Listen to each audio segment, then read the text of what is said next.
welcome to my kitchen. Well, a few of you had asked me about an update to my dog Jada. Those of you that saw the last video that I had done, she had gotten out in the yard and she'd gotten into a fight with something. We never did find out what it was, but somehow in the process of that, she did an injury to her leg, which we thought was one leg, but when we took her back to the vet, because she started getting worse last weekend, so we took her back to the vet, and as it turns out, she has 2 torn ligaments, or ACLs, one in each leg. That's the ligaments that tend to hold the knee in place. And they did recommend surgery, but it is extremely costly to do that. So at least right now, we're going to go the non-surgical route for the time being. She's on pain meds, and she is on anti-inflammatories. And she seems to be doing pretty good. She doesn't appear to be in pain, but she's still hobbling around and being very careful. She's guarding both of those legs. She will not jump up on anything at this time, but our vet says that she will probably recover. It's going to be a long recovery, but she will probably recover from this, but she's always going to have issues probably in the future with cold weather and with arthritis. But that's where she stands right now. And anyway, today we're going to make some fried chicken cutlets. I did win a blue ribbon on these, so hopefully they'll turn out good. And so we'll go ahead and get started. Okay, and what I have here is one chicken breast that it was a fairly large one. It was a boneless, skinless breast that I pounded to about 1/4 of an inch thick. And then I cut it, and after I did that, I sprinkled it really good with meat tenderizer, and I also put a good sprinkling of Prudhomme's Poultry Magic on them for seasoning, and I let them sit for about a half an hour. And so right now what I'm doing is just dredging them in flour, and then what I'm going to do is dip them in buttermilk.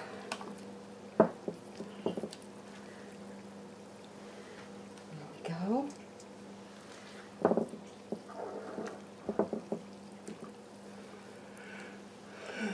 Alright, let me rinse my hands just a little bit here.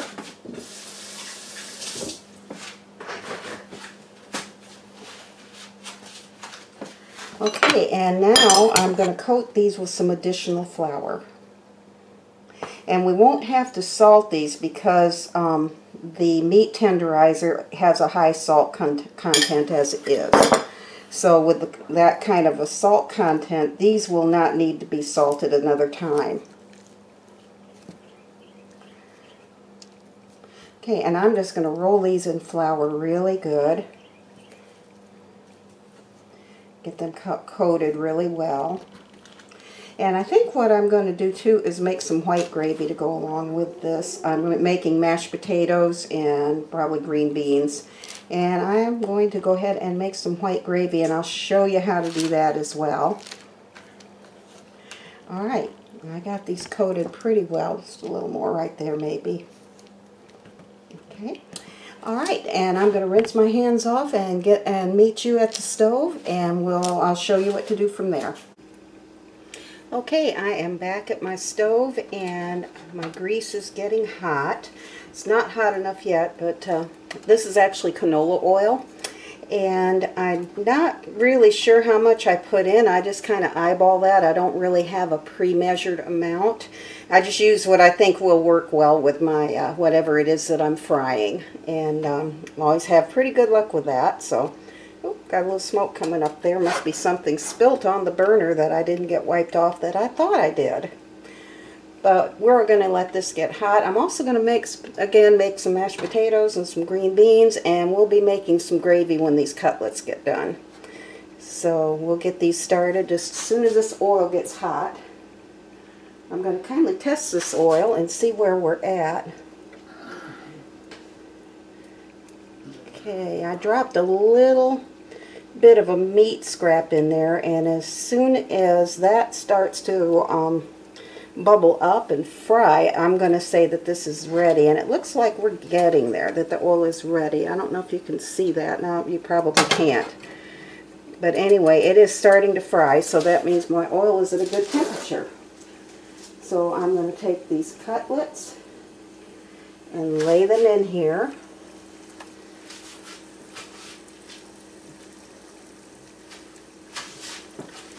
And then when they start to, yeah, that oil, it looks really good. When they start to get browned on the one side, we're going to turn them over. It usually takes about 5 or 6 minutes per side, because they're pounded down pretty thin.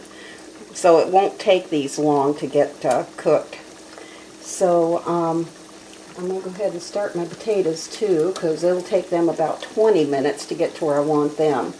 And the green beans, it'll take them about 15 minutes to cook down. When I'm using canned green beans like I am today, I always add just about a teaspoonful of bacon grease to them, and then I cook all the water off of them. I cook them down to where they're almost dry. And that takes away any canned taste and actually gives them a pretty good taste. Okay, that is coming, so I'm going to turn my heat down a little bit. It was on high, and I'm going to back it down to about medium high, because I don't want these to scorch. I don't want them to get too brown on the outside and the inside not be done.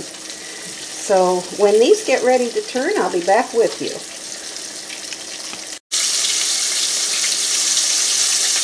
Okay, you can see that these are a golden brown. I have just turned them, and I'm going to let them get brown on the other side.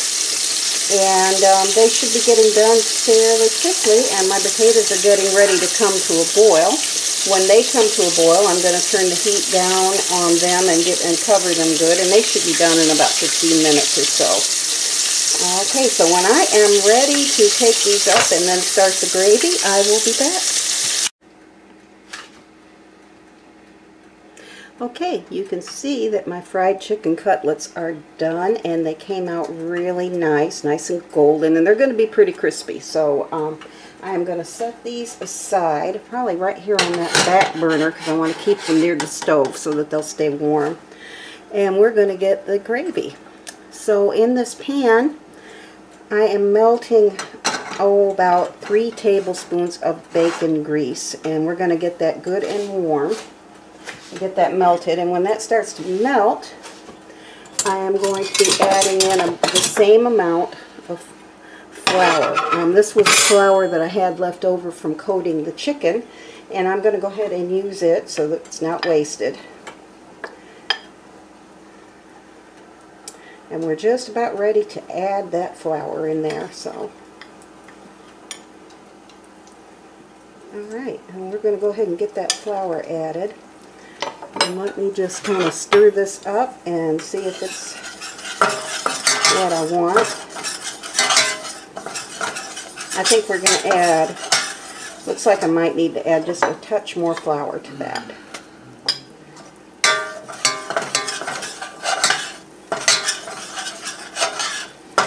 The main thing with making a gravy like this is you want to make sure that your ratio of flour to your grease, whatever grease you're using, is equal quantities.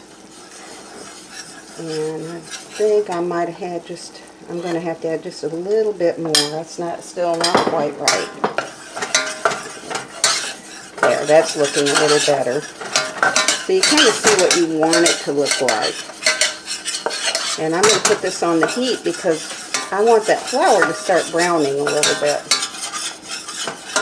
and cooking. I don't want any kind of gravy made with flour that's not cooked. And trust me, you don't either. It'll give it a floury or a pasty taste that you don't need. So we want to make sure that we brown this flour really good. And there's my green beans starting to boil. That's good.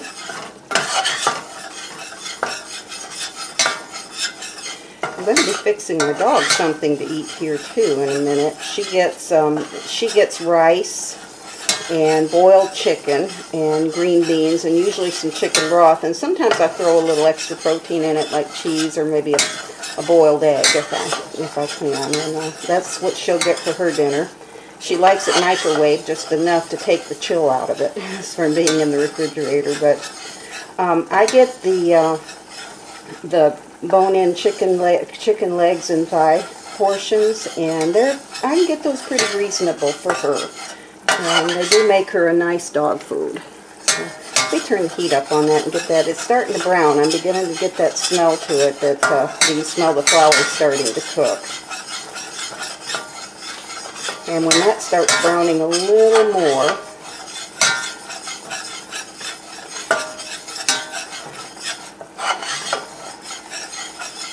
we'll go ahead and get the milk added. Yeah, it's starting to brown a little bit more now, and that's what I'm looking for. There we go. Usually doesn't take too long. I had my heat turned down a little bit too low in the beginning, and that kind of took it a little bit longer, but there it is. Okay, so at this point, I'm going to add, this is about a teaspoon, maybe a little bit more than a teaspoon of salt, and it's about a teaspoon of pepper, and I also added just about a pinch, maybe an eighth of a teaspoon of sugar. And what that sugar will do is remove any kind of a bitter taste that it might pick up. So we want that bitter taste gone. I'm adding my milk, and I always keep a little water handy just in case I want to thin it down. If it starts to thicken up too much, I can thin it down a little bit. So you can either do that with water or more milk. I typically do it with water. And we're just going to keep stirring this until it starts to get thick.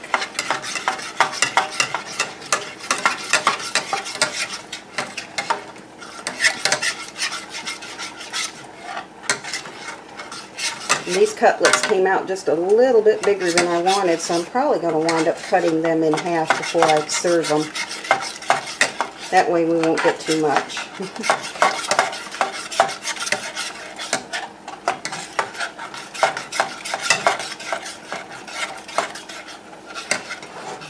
Alright.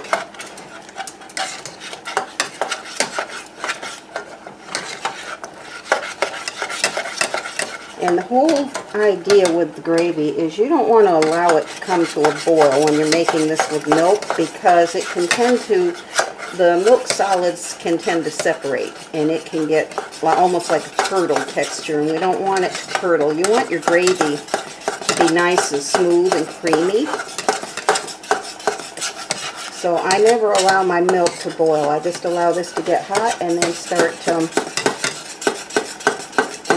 to thicken, and that's where we're getting now. I have cut my heat way, way down.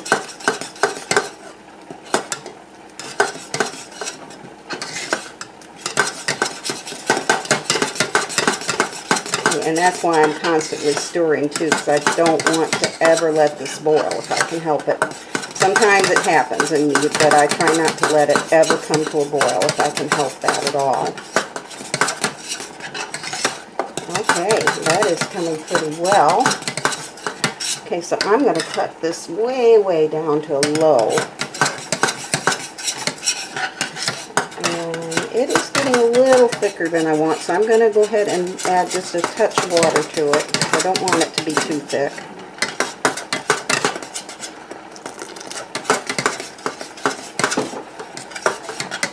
Okay, and there's the gravy, and now I'm going to just let that go until on a low, very super, super low heat until everything starts to get done, and when I get it all plated up, I'll be back with you.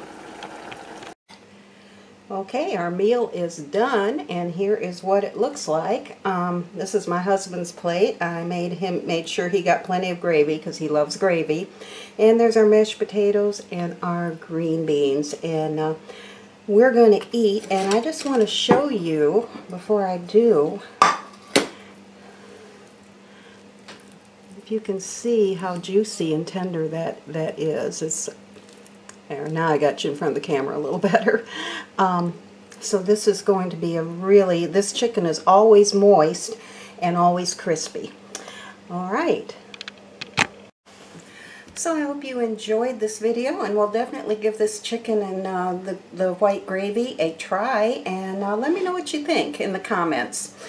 And so we're going to go ahead and eat, and I hope you all have a great night. And thanks so much for watching. We'll see you next time.